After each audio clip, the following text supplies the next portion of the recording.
Olá, gente. Então, vamos para o nossa última aula, né? Nosso momento de revisão do segundo bimestre, encerramento e preparação para as provas bimestrais. Para a nossa revisão de hoje, trouxe algumas perguntas abertas, né? Para que a gente possa discutir um pouco, discorrer sobre elas e vocês entenderem melhor os conceitos, né?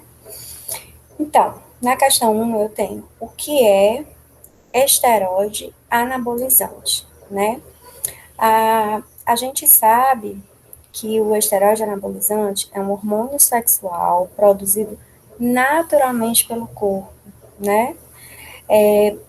Através da testosterona, que é responsável pelas características masculinas, né? Que é a barba, a entonação de voz. Vamos lá. As mulheres, elas produzem essa testosterona em menor quantidade, cerca de 10 a 20 vezes menos, né? E o que são exatamente esses esteroides anabolizantes? Eles são hormônios e andrógenos, né, sintéticos, produzidos em laboratório. Eu também falei sobre os tipos mais comuns conhecidos pelo o público leigo, né, que é a nandrolona, oxandrolona e estanozolol, né? A gente sabe também que os anabolizantes, eles são usados, né, em algumas situações prescritas pelo médico, quando há necessidade, por alguma situação de saúde ou de tratamento.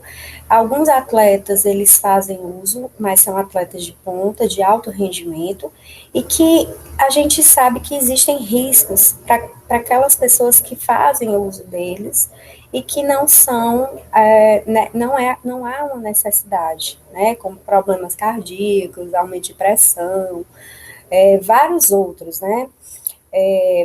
No caso das mulheres, engrossa a voz, né? Então, assim, a gente também discutiu sobre isso nas aulas, da importância de você uma atividade física associada a uma alimentação saudável que era suficiente para essas práticas, não é isso? Bom, voltando aqui à atividade, vamos para a segunda questão. Na segunda questão, a gente diz: como você define o conceito de ginástica? Bom, a gente ouviu muito falar, né, e as pessoas popularmente falam que tudo que você vai fazer é uma ginástica, né? Ah, eu vou fazer aqui uma ginástica, vou arrumar a casa, vou fazer uma ginástica hoje, porque eu estou muito parada. Aí eu vou fazer uma ginástica, vou lá na padaria ver se eu faço uma ginástica. Utiliza a caminhada, por exemplo, como uma ginástica, né? Mas o conceito, né,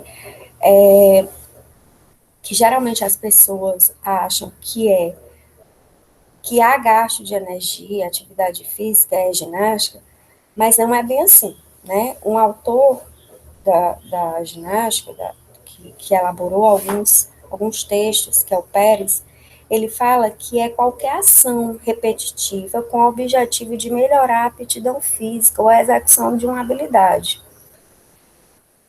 Então, dessa forma, né, toda ginástica é uma atividade física, mas nem toda atividade física é ginástica, tá bom? Então, contemplando a segunda questão, vamos para a terceira. Na terceira questão, a gente tem, em relação aos fundamentos da ginástica, cite as ações essenciais corporais para essa prática e dê exemplos de modalidades associadas a cada capacidade específica. Bom, no caso dos fundamentos básicos da ginástica, né, quais são essas ações essenciais corporais, né? Saltar, né? No salto, a gente tem, por exemplo, a, a, os saltos no atletismo, né? A gente tem alguns saltos nas ginásticas artísticas, né? Que mais? Equilibrar-se, também a gente tem na ginástica artística, a gente tem, por exemplo, na modalidade de pole dance, que você utiliza uma barra vertical, né? Rolar, girar é uma outra capacidade, ação corporal, né? Então, saltar, equilibrar-se, rolar, girar. Rolar, girar. A gente também tem nas modalidades de atletismo, a gente tem também na ginástica propriamente dita, a gente tem nas ginásticas artísticas, né, ginástica rítmica, a gente tem a outra ação que é suspender, né, e eu falei também um pouco do CrossFit, quando a gente utiliza a barra e a gente faz a elevação, né, com os braços, balançar e embalar, né, também, tanto no CrossFit, na modalidade de CrossFit, como na própria modalidade de ginástica, né? No caso da ginástica de trampolim, por exemplo, né? Então, a compreensão e essa vivência, bem como as suas diversas possibilidades, bem como de alguns elementos que influenciam a sua execução são necessários, né, para a ampliação e o aprofundamento do conhecimento da ginástica, como prática esportiva e também de lazer, tá?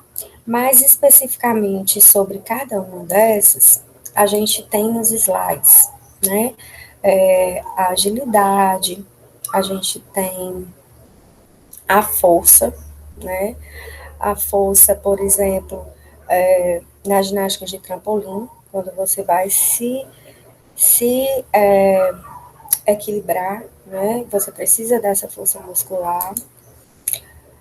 A gente tem também as resistências, né? Que é a anaeróbica, a resistência aeróbica. O que mais que eu posso falar aqui para a gente contemplar? No caso de girar e rolar, eu dei também um exemplo e coloquei uma figurinha no slide que define assim, dar volta sobre o eixo do próprio corpo, né? Os giros, eles podem ser executados em 3 eixos corporais. E aí eu falei um pouquinho sobre esses eixos. Esses eixos, eles não têm importância vocês entenderem a definição de cada um, né?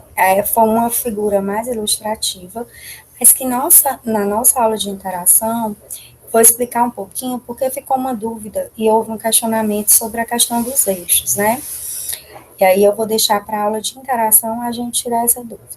Bom, passando, né, um pouquinho para a quarta questão, a gente tem a seguinte pergunta: quais os benefícios da ginástica de consciência corporal? Gente, ginástica de consciência corporal, né? Então, qual é exatamente esses benefícios que a gente encontra, né? Qual é o objetivo principal?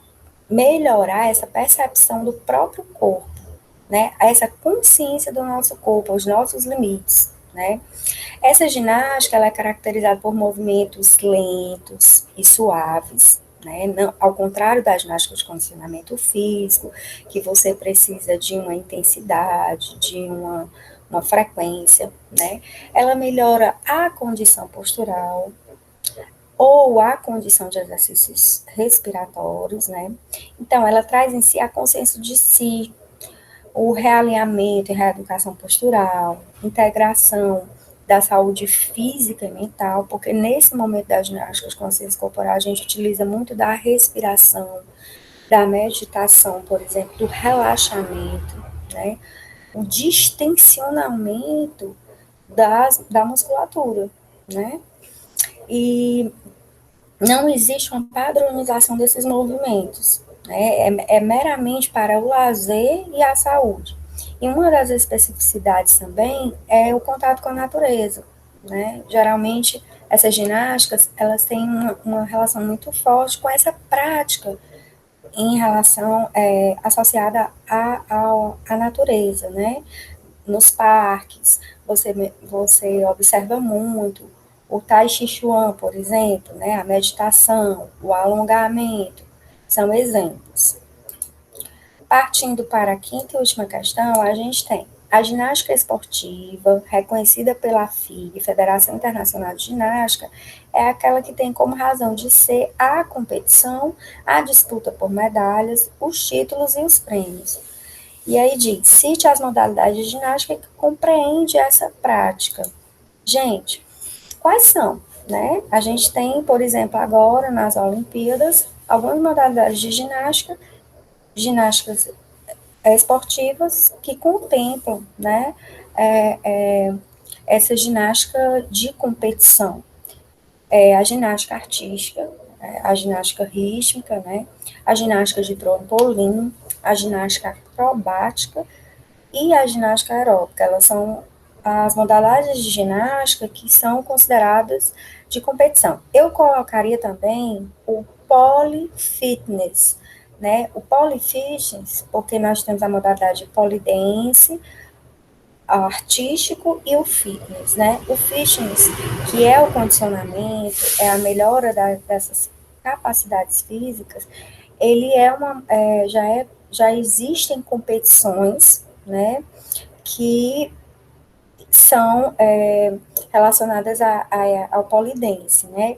Não entra na Federação Internacional de Ginástica, é uma outra federação, e ela não participa de competições a nível mundial, tá? Mas é competitiva também, tá? É uma ginástica competitiva, não só artística.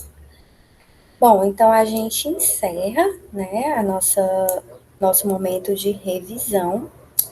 Eu desejo a vocês, assim, muita paz nesse momento e força, né? Saúde para vocês e as famílias de vocês. E mais uma vez, foco, né? Vamos terminar o semestre e a gente precisa desse foco, dessa força para finalizar o semestre, né? E contemplar, né? Esse ano, essa metade de ano que a gente viveu, né? Um beijo a todos e até o nosso momento de interação.